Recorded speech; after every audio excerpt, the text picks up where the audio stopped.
നമസ്കാരം. 2011 model Alto കാറാണ്. അപ്പം കാലപ്പഴക്കം കൊണ്ടുള്ള പ്രശ്നങ്ങളും കാര്യങ്ങളൊക്കെ ഉണ്ട്, ഇല്ലെന്ന് പറയുന്നില്ല. പക്ഷേ ഇന്ന് രാവിലെ പകൽക്കുറി വഴി ഓയൂരിൻ്റെ കുറച്ച് അപ്പുറത്ത് പോയി ഒരു സാധനം വഴി തിരിച്ച് വന്നപ്പോൾ ഉള്ള പ്രശ്നമാണ് ടയർ പഞ്ചറായിരിക്കുകയാണ്. സോ ഇത് ഇന്ന് പോയ റൂട്ട് ഞാനൊന്ന് കാണിച്ചു തരാം. പകൽക്കുറി ടു വെളുന്നല്ലൂർ പാലം വരെയുള്ള ഭാഗത്തിൻ്റെ റോഡാണ് ഞാൻ കാണിച്ചു തരാൻ പോകുന്നത്. കാരണം അത് കാണാൻ തന്നെ മനസ്സിലാവും എന്താണ് സംഭവിച്ചതെന്ന്. തിരിച്ച് വരുന്ന റൂട്ടാണ്, വഴിയാണ്. സോ ഇതുവരെ ഒരു കുഴപ്പമില്ലായിരുന്നു. അപ്പം വണ്ടിക്ക് ഇതുവരെ ഒരു കുഴപ്പമില്ല, ടയറിനൊന്നും ഒരു കുഴപ്പമില്ല. ഇതിന് ശേഷമാണ് ഈ പ്രശ്നം ശരിക്കും ഉണ്ടാകുന്നത്. നോക്കിയാൽ മനസ്സിലാവും. ഈ റോഡെന്ന് പറയുന്നത് എനിക്ക് മനസ്സിലാകുന്നില്ല, ഇവിടുത്തെ അധികാരികളാരും ഇതുവഴി പോകുന്നില്ല, അല്ലെങ്കിൽ അവരുടെ മക്കളോ അല്ലെങ്കിൽ കുടുംബക്കാരും ഇതുവഴി പോകുന്നില്ല എന്ന് എനിക്ക് അറിയത്തില്ല. എന്തുകൊണ്ടാണ് അവർ ഇത്രയും വലിയൊരു അനാസ്ഥ ഈ റോഡിനോട് കാണിക്കുന്നതെന്ന് പോലും എനിക്കറിയത്തില്ല. അതോ ഈ റോഡ് കുഴിയെ കണ്ടു കഴിഞ്ഞാൽ നമുക്ക് ഒന്നും പറയാനില്ല. അപ്പോൾ നമുക്ക് തൊട്ടടുത്ത വെളുന്നല്ലൂർ ഗ്രാമപഞ്ചായത്ത് കൂടെ നോക്കാം. അതാണ്ട് ഈ പാലം കഴിഞ്ഞ് കഴിഞ്ഞാൽ പിന്നെ വെളുന്നല്ലൂർ ഗ്രാമപഞ്ചായത്താണ്. ആ ഗ്രാമപഞ്ചായത്ത് ശരിക്കും പറഞ്ഞാൽ ഞെട്ടിക്കുന്ന തരത്തിലാണ് അവരുടെ റോഡെന്ന് പറയുന്നത്. ശരിക്കും എന്ത് നല്ല വികസനമുള്ള സ്ഥലമാണ് അവരുടെ. ആൾറെഡി നല്ല റോഡുണ്ട്, എന്നിട്ടും അതും കൂടെ പോരാഞ്ഞിട്ട് അവർ സൈഡും കൂടെ ടാറിട്ട് ആ റോഡിൻ്റെ വീതി കൂട്ടിയിരിക്കുകയാണ്. അപ്പം കുറച്ചുകൂടെ മുന്നോട്ട് ചെന്നപ്പോഴാണ് ഇതിൻ്റെ ഒരു സത്യാവസ്ഥ എനിക്ക് മനസ്സിലാവുന്നത്.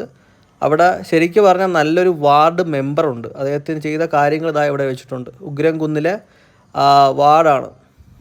ശരിക്കും വലിയൊരു ക്ലാപ്പ് കൊടുക്കേണ്ട മനുഷ്യനാണ് അദ്ദേഹം. ഇപ്പം ഇതാണ് നമ്മുടെ പകൽക്കുറി മഹാവിഷ്ണു ക്ഷേത്രത്തിൻ്റെ ഫ്രണ്ടിലുള്ള റോഡ്. ഇവിടെ വെച്ചിട്ടാണ് വണ്ടിയുടെ ടയർ പഞ്ചറാവുന്നത്. നല്ലൊരു സൗണ്ട് ഞാൻ കേട്ടാണ് ഈ സ്ഥലത്ത് വെച്ചിട്ട്. പിന്നെയാണത് മനസ്സിലാവുന്നത് ടയറിൻ്റെ കിട്ടിയ പണിയാണെന്ന്. അതാണ്ട് ഇത്തി കൂടെ മുന്നോട്ട് പോയി കഴിഞ്ഞാൽ എന്ന് വെച്ച് കഴിഞ്ഞാൽ മഹാവിഷ്ണു ക്ഷേത്രത്തിൻ്റെ ഫ്രണ്ടിലോട്ട് പോകുന്ന സ്ഥലത്ത് ആ റോഡ് ശരിക്കും പറഞ്ഞാൽ നമ്മൾ ബോട്ട് ഓടിക്കാൻ പറ്റുന്ന രീതിയിലുള്ള കുഴികളാണ്.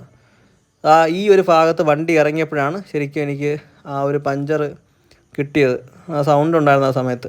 പിന്നെ വൈകുന്നേരം ആകുമ്പോൾ പള്ളിക്ക് വന്നിട്ടാണ് ഇത് ശരിയാക്കാനുള്ള ബാക്കി പരിപാടികൾ ചെയ്യുന്നത്. സോ പള്ളിക്കൽ വന്ന് അവിടുത്തെ ഒരു പഞ്ചർ കടയിൽ കൊണ്ടുവന്ന് സാധനം കൊടുത്ത് ടയർ. അപ്പോഴത്തേക്ക് ആ ചേട്ടൻ പറഞ്ഞ് എവിടെ കൊണ്ടാണ് ഓട്ടിച്ചതെന്നാണ് ചോദിച്ചത്. കാരണം എന്തോ ഒരു ഷാർപ്പ് ഒബ്ജക്റ്റാണ് ഇതിനകത്ത് കയറിയിരുന്നത്.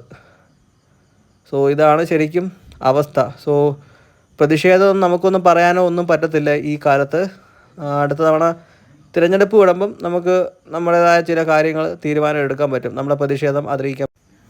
പക്ഷേ ഒരു കാര്യം ശ്രദ്ധിക്കണം, തൊട്ടടുത്തുള്ള പാറക്കോറിയിലേക്കുള്ള റോഡ് വളരെ അതിമനോഹരമായിട്ടാണ് അവരത് നിർമ്മിച്ചു കൊടുത്തിരിക്കുന്നത്. ഇത് മാത്രമല്ല, ഇതിന് 2-3 എക്സിറ്റും കാര്യങ്ങളൊക്കെ ഉണ്ട്.